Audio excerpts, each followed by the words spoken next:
Good morning. This is KELOLAND on the go with all you need to know in news and weather as you start your day.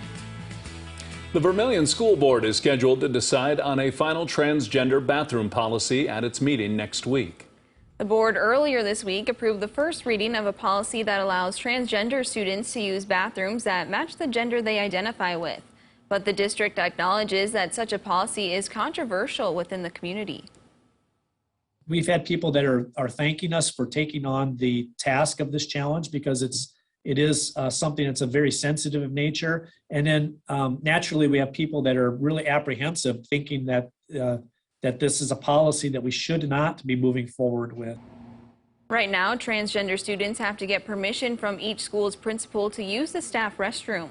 The new policy would take effect immediately if it passes on Monday night. A Corsica farmer will spend 7.5 years in federal prison and has been ordered to pay back $24 million to his victims in a cattle Ponzi scheme. Robert Blum took his friends, family, and neighbors' money for 5 years, selling the same group of cattle over and over again to different investors, who each thought they had ownership in the cattle. Blum originally faced 32 counts total of wire fraud, money laundering, and mail fraud, but as part of a plea bargain, pled guilty to just 2 counts. His victims say they're still suffering the consequences of his actions, many having lost their life savings. The small farming community says the betrayal is what hurts the most. You know, a handshake nowadays, you wonder about where, when we were growing up, it was good. You know. It's that loss of trust. Yeah, yep. Blum has been ordered to pay $500 a month to his victims after he gets out of prison. He also owed First Dakota National Bank $7 million. Plus, he's still facing civil lawsuits filed by the farmers. You can read more about the history of this case in our original KELOLAND news investigation right here on KELOLAND.com. A sobriety checkpoint over the past weekend led to 22 DUI arrests in 3 hours. The Highway Patrol held the checkpoint on I-229 in Sioux Falls from late Friday night into early Saturday morning.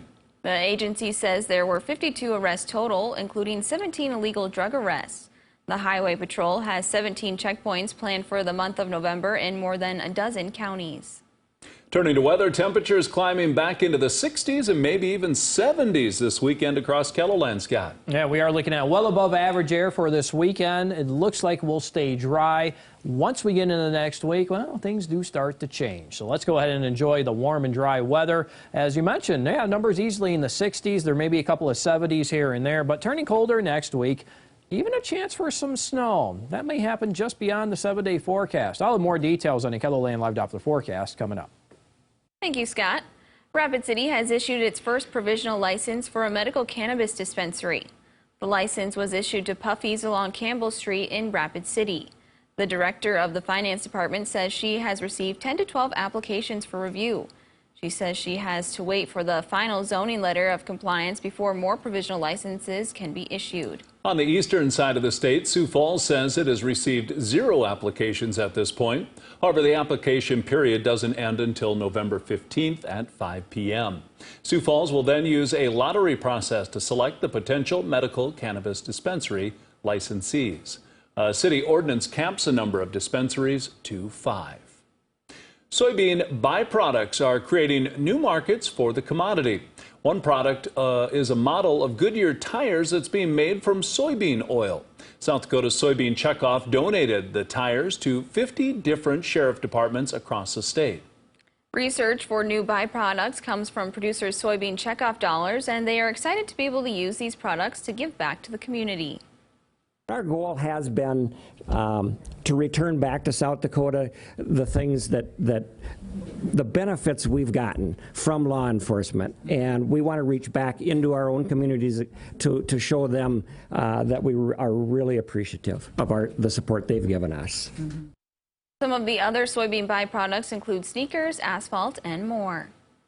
That's a look at some of our top stories. Now let's get one last look at your weather with meteorologist Scott Munn. Scott? All right, good morning, everybody. We are looking at a warm weekend. Just jumping right into that forecast for tomorrow. We may see 70-degree weather not only across western South Dakota, but some of those 70s can sneak into central South Dakota. Widespread 60s for everybody else. Sunday, almost the same thing. Numbers in the 60s to near 70 degrees in central and eastern KELOLAND. Will be a little cooler in the western South Dakota, and as that cool air continues to come in, going through next week, we will have to watch for our chances for rain to start, some snow maybe early next week into the hills of western South Dakota. And then as a system comes in from the northwest for the second half of the new work week, we are looking at colder air with this one and a chance maybe to see some snow with it as well as we get into maybe Thursday, Friday, and even going into next weekend. So we'll continue to monitor that.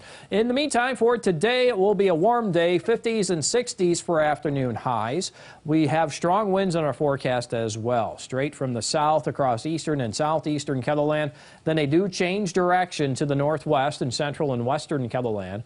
30s for overnight, lows tonight to near 40 in western South Dakota. Warm for tomorrow, lower 70s central and western KELOLAND. And looks like that warm weather will continue into Sunday. You can check the details of your 7-day forecast while you're here online. Enjoy your weekend.